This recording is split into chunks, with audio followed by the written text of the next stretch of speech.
주님을 바꾸지 않으리. 선선한 가을 이렇게 주의 날에 예배하는 여러분 가운데 하늘에 놀라운 은혜와 평강의 복이 늘 함께 하시기를 바라겠습니다. 고대 시대에 많이 들었던 도시국가 중에 스파르타라고 하는 도시국가가 있습니다. 이 도시국가였던 스파르타는 우리가 잘 아는 것처럼 스파르타식 강한 군대를 만들고 강한 국민들을 만들어내는 교육 방식으로 유명하지요. 전쟁에 나가서 전쟁에 패하고 돌아오는 장수들에 대해서 책임을 물어 대부분 사형을 시켰다고 합니다. 국가에 대한 불명예를 줬다는 것이지요. 그러다 보니 시간이 흘러가면서 전쟁을 치를 때 전쟁을 지휘할 만한, 군사들을 지휘할 만한 유력한 장수들이 사라지고 없는 겁니다. 그래서 스파르타는 강한 군대의 국가였지만 역사가 오래지 않고 금방 사라지고 말았습니다. 그와 반대로 로마가 처음부터 큰 대제국이 아니라 로마도 도시국가로 시작한 나라잖아요.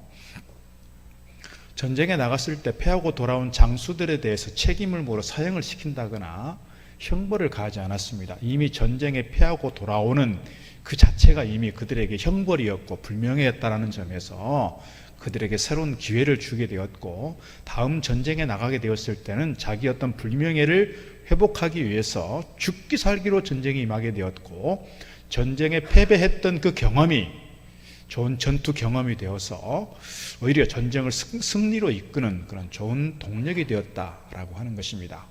그래서 로마는 스파르타하고 비슷한 시기에 출발했던 나라이지만 천년 제국을, 그래서 유럽 지역만 아니라 아시아 지역과 북유럽, 북아프리카 지역까지 다 이렇게 통치하게 되는 천년의 긴 역사와 제국을 자랑하게 되었다는 것입니다. 무조건 뭔가를 실수하고 잘못했을 때 체벌을 하고 형벌을 주고 책임을 묻는 것이 아니라, 그럼에도 조그만 어떤 부분이 있어도 그것을 가지고 격려하고 위로하고 다음 기회에 어떤 시간을 주었을 때 나타나는 결과는 그렇게 다르게 되었다는 것을 우리에게 가르쳐 주는 것 같습니다. 존 맥스웰이라고 하는 분이 쓴 영향력이라고 하는 책에서 격려의 중요성을 이렇게 얘기하고 있습니다. 사람의 인내력을 측정하는 실험을 했다고 합니다. 이렇게 양동이 같은 데다가 얼음을 얼려놓고 그 위에 맨발로 올라서서 사람이 얼마나 인내하면서 이것을 버텨낼 수 있느냐를 실험한 것입니다. 중요한 한 가지를 발견하게 되었는데요. 사람들이 대부분 비슷비슷하겠지요. 그런데 한 가지 중요한 요인이 작용했을 때 보통 사람들보다 그 인내하는, 견디는 시간이 배로 늘어났다는 것입니다. 어떤 사람들이냐? 이 한 사람이 올라가게 되었을 때 그 주변에 있는 사람들이, 친구들이, 동료들이 으쌰으쌰 하면서 힘내라고 격려하고 응원하고 그랬던 팀이 그렇지 않은 일반적인 사람들보다 견뎌내는 시간이 2배가 되었다는 것입니다. 이것은 오늘 우리가 살아가는 삶의 공동체 내에서, 가정이든 교회든 직장이든 어디든 우리가 살아가는 공동체 내에서 우리가 서로를 위로하고 격려하고 응원하는 것이 우리의 삶에 얼마나 큰 힘이 되고 위로가 되는지를 우리에게 잘 가르쳐주는 이야기일 것입니다. 그래서 존 맥스웰은 이렇게 말합니다. 격려를 받은 사람은 불가능에 도전하고 커다란 역경을 극복할 수 있다. 오늘 본문의 배경도 사실은 그렇습니다. 오늘 본문 2회의 말씀을 보게 되면 히브리서 10장 하반부에서 이 초대교회 성도들이 당하는 박해와 핍박과 고난들이 있을 때 이들을 위로하고 이들을 격려하기 위해서 히브리서가 기록된 말씀이다, 이렇게 이해할 수가 있습니다. 그래서 오늘 말씀 보게 되면 서로 돌아보아 사랑과 선행을 격려하라, 이렇게 말씀하고 있습니다. 격려는 실패한 사람, 뭔가 약한 사람, 뭔가 좀 부족한 사람, 이런 사람들에게만 격려가 필요한 것이 아니라 강한 사람, 힘이 센 사람, 성공했던 사람에게도 격려와 칭찬은 필요하다는 것입니다. 중요한 우리의 인생의 어쩌면 과제인지 모르겠습니다. 사람들은 누구나 칭찬을 갈구하고 인정받기를 갈망하는 것 같습니다. 대부분 남자들이 그렇다고 하는데 남자들만 그럴까요? 누구나 다 그럴 것 같습니다. 특별히 오늘 현대인들이 갖고 있는 공통점은 뭐냐면 대부분 바빠요. 그래서 지쳐 있어요. 그래서 누군가로부터 위로받기를 바라고, 누군가로부터 격려받기를 바라고, 누군가로부터 힘 얻기를 바라는 것이 오늘 우리 현대인들의 공통된 특징이다, 이렇게 말씀드릴 수가 있습니다. 요즘 유치원생들도 뭐 바쁘다고 얘기하고 유치원생들도 뭐 힘들다고 얘기하니 오늘 우리 시대 사람들이 다 그런 것 같습니다. 실패할 때 격려는 잠자는 천재성에 기름을 부어준다고 할 수 있습니다. 우리가 서로 격려하기를 힘쓴다면 세상은 달라지고 많은 이들이 용기를 얻게 될 것이고 더욱 성장할 것이고 더 많은 사람들이 자신감을 회복하고 특별히 신앙적으로도 영적으로 많이 이렇게 약해져 있고 희미해져 있고 이렇게 실패한 자리에 서 있을 때 성도들의 어떤 위로와 격려는 우리의 어떤 영성을 회복하게 하고 우리가 영적으로 다시금 일어서게 하는 좋은 동력이 된다는 점에서 신앙적으로도 이것은 참 중요한 의미가 있다, 이렇게 말씀드릴 수가 있을 것입니다. 교회를 가리켜서 우리가 여러 가지로 정의할 수 있습니다. 예배 공동체다, 신앙 공동체다, 사랑의 공동체다, 뭐 여러 가지 교회에 대한 정의를 내려볼 수 있지만 오늘 말씀을 기준으로 보면 우리 공동체는 서로를 격려하는 공동체다. 그래서 서로를 위로하고 사랑을 확인하고 우리 공동체를 통해서 서로가 힘 얻게 되는 그런 축복의 공동체라고 말씀드릴 수가 있을 것입니다. 오늘 그런 점에서 우리가 현대 시대를 살아가는 성도들이 어떻게 공동체 안에서 서로를 돌아보고 무엇을 격려하고 우리 공동체를 더욱 든든히 세워갈 것인가, 오늘 본문의 말씀 통해서 함께 나누려고 합니다. 첫째로 드리고 싶은 말씀은요, 믿음을 격려하고 소망을 견고하게 한다는 것입니다. 오늘 23절에서 이렇게 말씀합니다. 또 약속하신 이는 믿으시니 우리가 믿는 도리의 소망을 움직이지 말며 굳게 잡고, 믿는 도리라는 게 뭐예요? 믿음을 얘기하는 것이잖아요. 믿음. 그리고 이 믿음을 격려하고 믿음을 응원함으로써 뭐를요? 소망을 흔들리지 않고 굳게 잡겠다는 거예요. 예수님께서도 이렇게 믿음을 칭찬했던, 믿음을 격려했던 일들이 종종 있습니다. 마태복음 8장에 보게 되면 로마의 백부장의 믿음을 칭찬하시면서 격려하십니다. 예수께서 들으시고 놀랍게 여겨 따르는 자들에게 이르시되 내가 진실로 너희에게 이르노니 이스라엘 중 아무에게서도 이만한 믿음을 보지 못하였노라. 예수께서 백부장에게 이르시되 가라, 너의 믿은 대로 될지어다 하시니 그 즉시 하인이 나으니라. 이 백부장은 유대인이 아니었습니다. 이스라엘 사람이 아니었습니다. 이방인입니다. 그럼에도 불구하고 주님께 대한 소문을 들었고 주님께 대한 믿음과 확신이 생긴 거예요. 내가 주님께 간청하면, 내가 주님께 뭔가를 구하면 주님께서 내 하인의 병을 고치실 것이라고 하는, 그래서 주님께서 이스라엘 중에서 이만한 믿음을 본 사람이 없다, 그러면서 너의 믿은 대로 될지어다 그랬습니다. 오늘 우리가 분명한 믿음을 가지고 주님을 섬길 때, 기도할 때 주님께서 우리의 믿음대로 응답해 주시는 줄로 믿습니다. 시각장애인이었던 바디메의 믿음을 칭찬하시기도 합니다. 마가복음 10장 52절 예수께서 이르시되 가라, 너희 믿음이 너를 구원하였느니라 하시니 그가 보게 되어 예수를 길에서 따랐다 그랬습니다. 너희의 믿음대로 될지어다. 12회 혈루증 앓았던 여인이 예수님이 옷깃을 만지고 나서 그가 병이 낫게 되었습니다. 예수님께서 이렇게 말씀하십니다. 누가 내 옷을 만졌느냐? 제자들이 그랬습니다. 아니, 이 많은 사람들 중에 누가 만진 줄 어떻게 알겠습니까? 나에게서 능력이 나갔다. 이 말을 듣고 이 병고침 받은 여인이 주님께 자기 사실을 고백합니다. 그때 주님께서 그렇게 선언하십니다. 따라 안심하라, 너의 믿음이 너를 구원하였느니라. 너의 믿음이 너를 구원하였느니라. 12년 동안 온갖 의사들을 만나고 약자들을 만나고 온갖 좋은 치료의 방법들을 동원했지만 병을 낫지 못했던 이 여인이 내가 주님의 옷자락만이라도 만지면 나을 것이라고 하는 그 믿음 가지고 주님을 만지게 되었을 때 그의 병이 낫게 됐습니다. 이렇게 주님께서 이렇게 믿음에 대해서 칭찬하시고 믿음에 대해서 격려하시고 믿음에 대해서 이렇게 자랑스럽게 말씀하시듯 오늘 우리에게도 그렇게 말씀하시는 줄로 믿습니다. 오늘 우리의 믿음이 작아 보여도 주님께서 우리의 겨자씨만한 이 믿음을 인하여서 주님께서 우리를 칭찬하시고 우리를 자랑스러워 하시는 줄로 믿습니다. 주님께서 오늘 우리를 향해서 칭찬하시듯 오늘 또한 우리가 가지게 되는 중요한 신앙적 과제는 뭐냐? 서로에 대해서 이렇게 믿음을 칭찬하고 격려하자는 거예요. 이렇게 칭찬하고 격려하게 될 때 믿음이 약한 사람들은 더 믿음이 성장하게 되고 더 굳게 세워질 줄로 믿습니다. 여러분, 제가 간혹 설교할 때 말씀을 드리지만 우리가 미래에 대한 꿈, 미래에 대한 우리의 소망이 분명하게 될 때 그 꿈을 이루고 가는 과정 속에서 어려운 일을 만나고 힘든 일을 만나고 장애물을 만날 때 이것을 능히 극복할 수 있는 힘이 생기고 능력이 있어요. 그런데 소망과 꿈이 분명하지 않고 희미하면 가다가 장애물을 만나고 뭔가 이렇게 어려운 일을 만나게 될 때 쉽게 주저앉게 됩니다. 오늘 주님께서 말씀을 통해 주시는 것은 우리가 믿음을 서로 격려하고 함께 칭찬하고 함께 끌고 갈 때 우리에게 분명한 소망이 생기는 것이고 분명한 꿈이 생기는 것이고 분명한 비전이 생긴다는 거예요. 이것을 향해 달려갈 때 우리에게 장애물이 생기고 간혹 박해도 일어나고 고난이 생길지라도 이것을 능히 극복할 수 있는 힘이 생기는 것은 우리의 믿음의 동지들이 있기 때문이라는 거예요. 서로가 서로를 격려하고 서로를 응원하고 서로를 칭찬하고 함께 끌어주고 함께 밀어줄 때 우리에게 있어서 오늘 문제만이 아니라 미래를 꿈꾸며 소망을 품고 달려가게 되는 줄 믿습니다. 목사님들 중에서 간혹 아주 사납게 설교를 하시고 사납게 목회를 하시는 분들이 간혹 있습니다. 간혹 한편에서는 좀 부러울 때가 있습니다.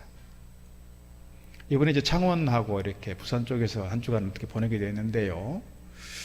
목사님을 만났던 목사님들 중에 그런 분 계시더라고요. 그 목사님은 서리 집사를 임명할 때 항존직을 임직할 때가 아니고요. 서리 집사를 임명할 때 주일 성수 안 하면 탈락입니다. 11조 분명하게 하지 않으면 탈락입니다. 한 분은 그랬다고 합니다. 서리 집사였는데 지난 1년을 결산을 해보니 11조를 2번을 빠뜨린 겁니다. 뭐 사정이 있었겠지요. 급한 뭔가 있었겠지요. 그랬더니 그 집사님 서리 집사에서 탈락했습니다. 우리 같으면 그렇게 해서 탈락하면 되게 상처받을 거예요. 교회가 뭐 일동 동북교회밖에 없냐, 그리고 옆에 교회 갈지 몰라요. 근데 이분은 분명하더라고요. 서리 집사에도 주일 성수 안 하고 11조 제대로 하지 않으면 서리 집사 자격 없다. 엄격하게 심사하고 통계를 보고 결론을 내렸습니다. 그러니까 교인들이 한 50여 명밖에 모이지 않는 상가에 있는 교회임에도 불구하고 재정적으로 여유가 있습니다. 그래서 선교를 위해서, 구제를 위해서, 사회봉사를 위해서 얼마나 많이 일하는지 모르겠습니다. 한편에서는 조금 부럽기도 했습니다. 그분은 되게 교인들에게, 자기 교인들만이 아니라 주변에 있는 사람들에게 문을 열어서 제자훈련과 성경 공부를 아주 강하게 시키는 분이었습니다. 서리 집사를 임명할 때도 그런 기준을 가지고 하는데 안수 집사 권사를 세울 때 어떤 기준을 가지고 할까요? 정말 엄격한 기준을 가지고 세우는 걸 보게 됐습니다. 우리 교회 어떨까요? 주일 성수 제대로 안 하면 서리 집사 탈락한다 그러면 아마 상처받을지 모르겠습니다. 오후 예배, 수요 예배 때 항존직들 나오지 않으면 항존직 박탈입니다. 그러면 되게 상처받을 겁니다. 그럴 것 같습니다. 간혹 제가 신방하다가 한 권사님에게 이렇게 혼난 적이 있습니다. 목사님, 좀 독하게 하세요. 독하게. 구역장들이 구역 관리도 제대로 안 하고 구역 식구들이 주일에 교회를 나오고 있는지 안 나오고 있는지도 모르고 항존직이 돼가지고도 11조도 제대로 안 하고 있고 주일 성수도 제대로 안 하고 있는 항존직들이 있는데 목사님이 그저 순둥이가 돼가지고 혼낼 줄도 모른다고. 그래서 항존직이 되었어도 그냥 쉽게 신앙생활 하려고 하고 하나님 무서운 줄 모르고 신앙생활 하는 거 아니냐고. 항존직이 돼가지고 새벽 기도도 안 나오는 분들만이 아니라 주일 오후 예배에도 항존직들이 절반은 빠지지 않냐고. 수요 예배도 마찬가지고요. 그러니 목사님 좀 혼 좀 내시고 좀 독하게 좀 하세요. 제가 혼난 경험이 있습니다. 여러분 맞는 것 같죠? 아, 그렇습니까? 제가 좀 막 세게 해야 되겠죠? 뭘 잘못하면 막 눈물을 쏙 빼게 설교를 하고, 뭐 잘못하면 막 목양실로 불러서 막 지적질하고 질책을 하고, 정말 그래야 되는 모양입니다. 근데 저는 그게 잘 안 돼요. 잘 안 됩니다. 저희 바로 1년 선배 목사님 중에서 분당하고 송파 쪽에 있는 교회에, 큰 교회 부목사로 갔습니다. 그 교회는 엄청 큰 교회입니다. 부목사들이 뭐 십수명입니다. 부목사들에게 인사고과를 매깁니다.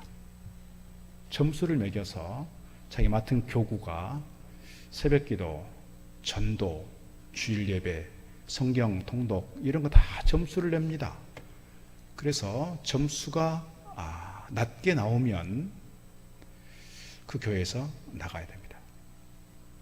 제 1년 선배 목사님은 그 교회에서 2년 2번에 걸쳐서 최하위 점수가 나왔습니다. 그래서 교회에서 사임하고 나와야 했습니다. 그 트라우마가 너무너무 커서 오랫동안 목회를 못했습니다. 개척을 했는데 교회가 잘 안 됩니다. 정말 어렵습니다. 저를 그렇게 잘 못하겠어요. 저는 신앙생활은 교회에 나와서 예배드리고 이렇게 교인들을 만나고 함께 섬기는 것은 행복하면 좋겠거든요. 막 강압적으로 혼내고 눈물을 쏙 빼게 하고 막 강압적으로 강요하듯이 억지로 끌고 가듯이 그렇게 하면 뭐는 있어요? 효과는 있어요. 예전에 포천에 한 목사님이 그랬습니다. 나는 설교하고 해가지고 교인들 헌금 거두는 데는 명수야. 교회 규모는 우리하고 비슷한데요. 1년 예산이 우리보다 배가 나오더라고요. 그분은 그런 거 잘하시는 분이세요. 근데 저는 그렇게 못하겠더라고요. 이렇게 강압적으로 막 이렇게 질책하듯이 하고 억지로 끌고 가면 효과는 있어요. 헌금도 거듭 더 나올 거예요. 예배 인원도 더 늘어날 거예요. 저는 그렇게 생각해 봤어요. 그렇게 하면 행복할까? 그렇게 하면 행복할까예요. 저는 그런 마음이 있어요. 이렇게 좀 믿음이 약한 분들이라도 뭔가 예배드리다가 은혜를 받고 깨달음이 오고 영적 자각이 오고 뭔가 하나님의 은혜를 경험하게 되면 주님을 인격적으로 깊이 만나게 되고 주님에 대한 사랑의 고백이 이루어지면 자연스럽게 예배 주일 성수하고 예배 힘쓰고 모이기 힘쓰고 또 헌금도 자연적으로 이렇게 감사헌금만이 아니라 주일 11조도 잘하게 될 거다. 저는 그런 기대하는 마음이 있는 거예요. 저는 그래서 강압적으로 잘 못하겠어요. 강압적으로. 잘 하는지는 제가 잘 모르겠습니다. 그래서 어떤 분은 막 못 믿어워서 순둥이처럼 그렇게 하느냐고 모르겠습니다만 저는 하여튼 좀 그래요. 저는 마음이 그렇습니다. 하여튼 중요한 것은 우리가 서로를 볼 때 좀 평가하는 마음, 판단하는 마음이 좀 아니라 좀 격려하는 마음, 지지하는 마음, 응원하는 마음이면 좋겠어요. 사도 바울도 그랬잖아요. 내가 너희들을 판단하지 않겠다. 나도 나를 판단하지 않는다. 판단하시는 이는 누구시라? 주님이시라. 여러분을 판단하시는 분은 주님이십니다. 나를 판단하시는 분은 주님밖에 없습니다. 그런데 어떤 분들이 주로 판단해요? 열심히 신앙생활 하는 분들이 판단해요. 열심히 새벽기도 나오고 열심히 헌금하고 열심히 봉사하고 막 죽기 살기로 헌신하는 분들이 아니 권사가 돼가지고 뭐 새벽기도도 안 나오냐, 장로가 돼가지고도 왜 저 모양으로 신앙생활 하냐, 이렇게 판단하고 평가한다는 거예요. 그런 점에서 오늘 우리의 눈이 판단하는 눈이 아니라 오늘 말씀에서 주는 것처럼 믿음을 겨자씨만한 믿음이 있어도 그 믿음을 보고 칭찬하고 격려하고 응원하고 지지해 주시면 좋겠어요. 그런 눈을 좀 키우면 좋겠어요. 그럴 때 오늘 우리 공동체는 따뜻한 공동체, 사랑의 공동체, 서로 행복해지는 공동체가 되어지는 줄 믿습니다. 좀 약해 보이고 좀 내 눈에 좀 이렇게 뭔가 기대치에 잘 차지 않아도 뭔가 잘하는 부분이 조금 있다고요. 우리 가정 안에서도 그렇잖아요. 애들을 봐도 그렇고 배우자를 봐도 그렇고 누구를 봐도 그렇고 내 눈에 잘 들어오지 않아요. 그러나 잘 살펴보면 조그맣게 겨자씨만한 그 부분이라도 잘하는 부분이 있으면 칭찬 좀 하자고요. 격려하자고요. 그 믿음에 대해서, 그분들의 삶에 대해서, 헌신에 대해서. 그럴 때 오늘 우리 공동체는 더 아름답고 사랑스러운 공동체로 세워지게 되는 줄 믿습니다.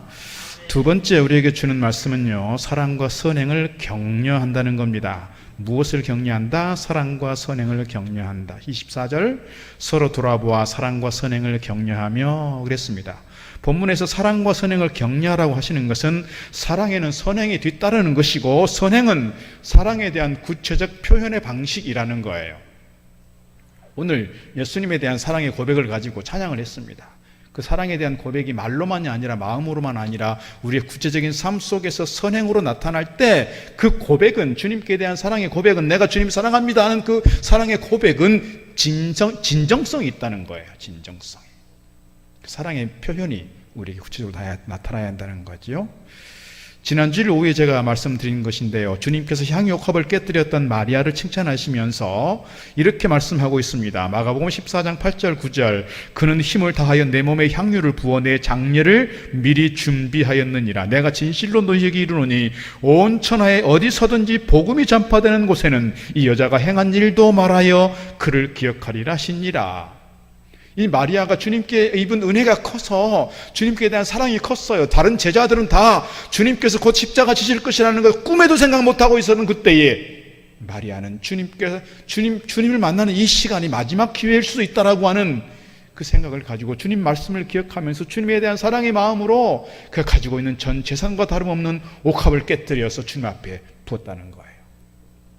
주님에 대한 사랑이 없었던 유다는, 돈에 밝았던 그 유다는 왜 그렇게 바보짓을 하느냐고, 왜 그렇게 어리석은 짓을 하느냐고, 왜 그렇게 큰 돈을 낭비를 하느냐고 그렇게 질책을 했지만 주님께서 그를 칭찬하셨습니다. 주님께 대한 사랑의 최고의 사랑을 이 마리아는 그것으로밖에는 표현할 길이 없어서 자기가 가지고 있는 걸 깨뜨려서 주님 앞에 내어드린 거예요.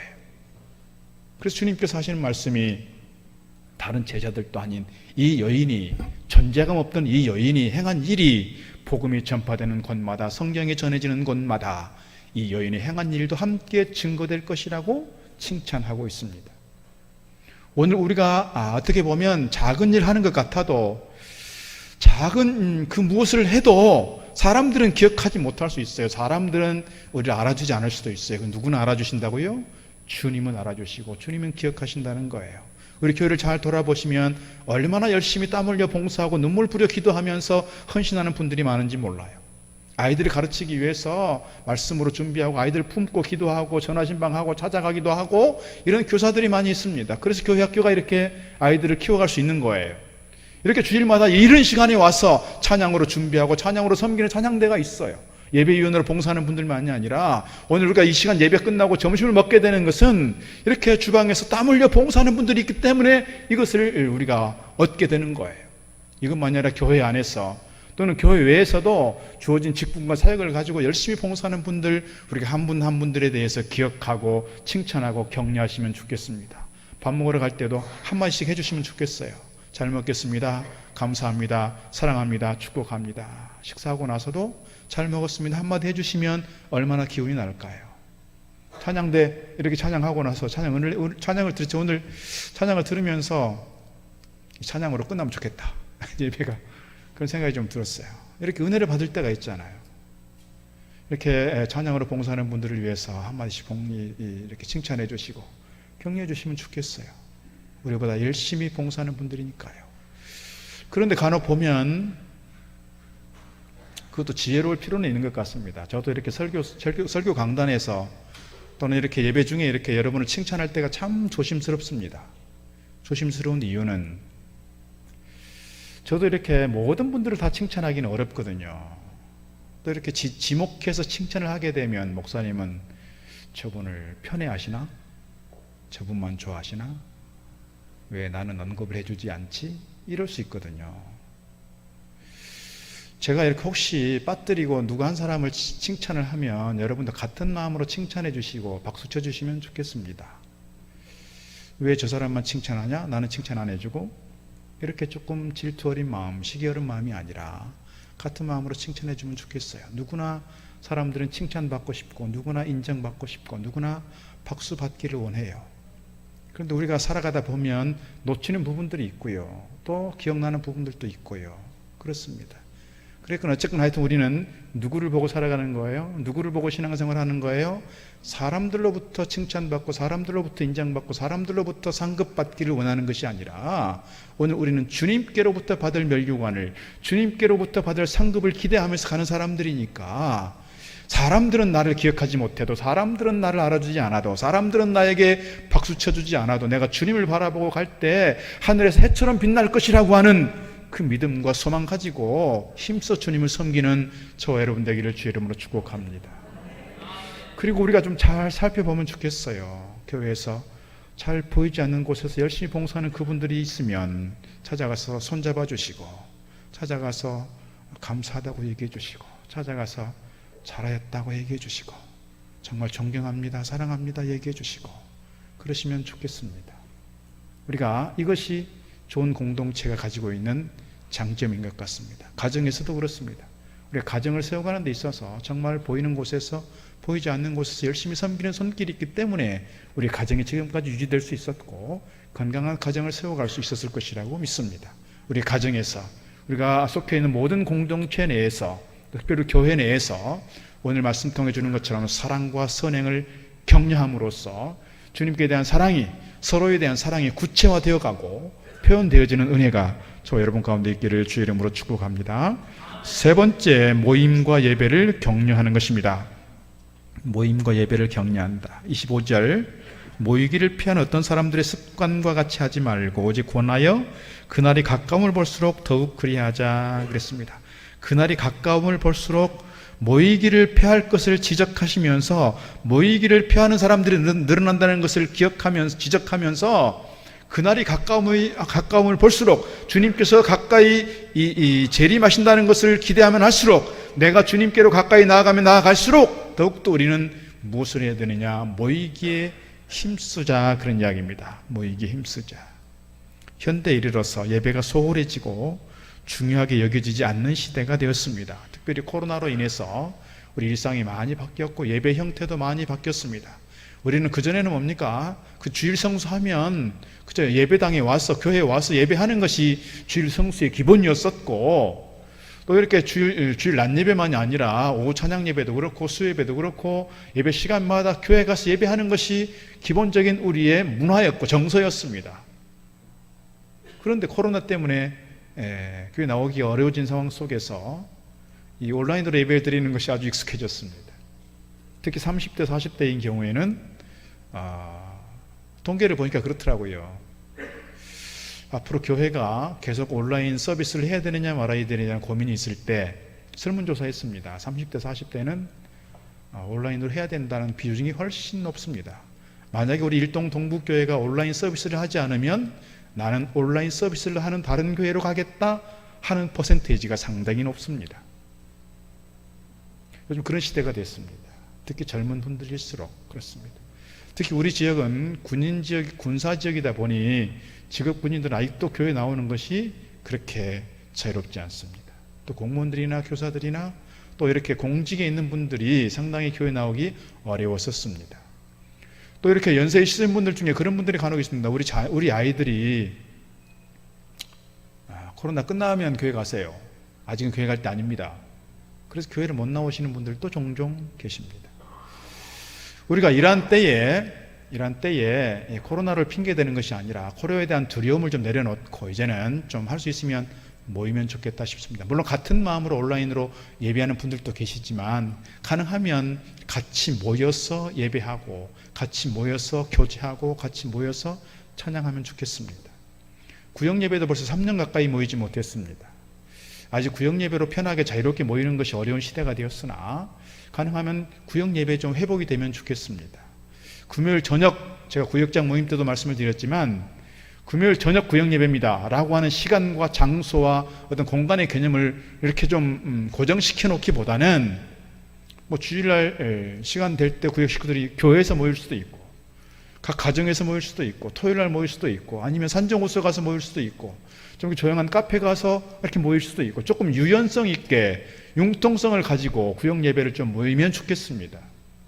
그렇게 해서 구역 식구들이 모여서 함께 격려하고 같이 같은 마음으로 기도하고 아픈 일들이 있으면 같이 아파하고 좋은 일이 있으면 같이 기뻐하고 이것이 좋은 소그룹이 가지고 있는 장점 아니겠습니까?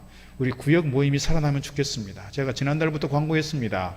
이제부터는 남선교회 예전도 자치기관들이 원래회 제대로 좀 할 수 있으면 좋겠습니다. 그런데 광고에 보면 아직 많이 모이지는 못한 것 같습니다. 가능하면 소그룹들이 잘 모여서 이런 모임들이 회복이 되고 모임 속에서 우리 교제가 좀 일어나고 남선교회 예전도에 가을 됐으니 좀 야유회도 좀 가시고 소풍도 좀 가고 원래도 좀 하면서 예전에 그 모임을 다시 한번 회복할 수 있으면 좋겠습니다. 이 가을에, 선선한 가을에 우리의 모임이 좀 회복되고 예배가 더 집중되는 그런 좋은 기회가 되어지기를 주의 이름으로 축복합니다. 초대교회 때는 뭐였습니까? 열심히 모였습니다. 매일 모였습니다. 매일 모여서 예배하고 매일 모여서 기도하고 매일 모여서 애찬했습니다. 그러다가 계속해서 박해가 지속되었고 고난이 반복되었고 사회적인 차별이 생겼고 사회적으로 계속해서 사회 적응이 어려워졌던 시대에 사람들이 불편함이 생겼습니다. 내가 교회로 가지 않으면, 내가 예배 모임에 가지 않으면 이렇게 차별받지 않아도 되고 내가 이렇게 박해를 받지 않아도 되는데 주님께서 곧 오신다더니 언제 오시는 거야? 이러면서 불편한 마음이 생긴 거예요. 그래서 자꾸 사람들이 굳이 이렇게 매일 모여야 되나? 그런 생각이 드는 거예요. 여러분, 사단이 우리에게 주는 전략이 있어요. 뭐냐면요, 모이지 못하게 하는 거예요. 코로나가 좋은 거리가 되었죠? 모이지 못하게 하고 공동체를 깨뜨리는 게 누구예요? 마귀예요. 또 설령 모여도 뭘 해요?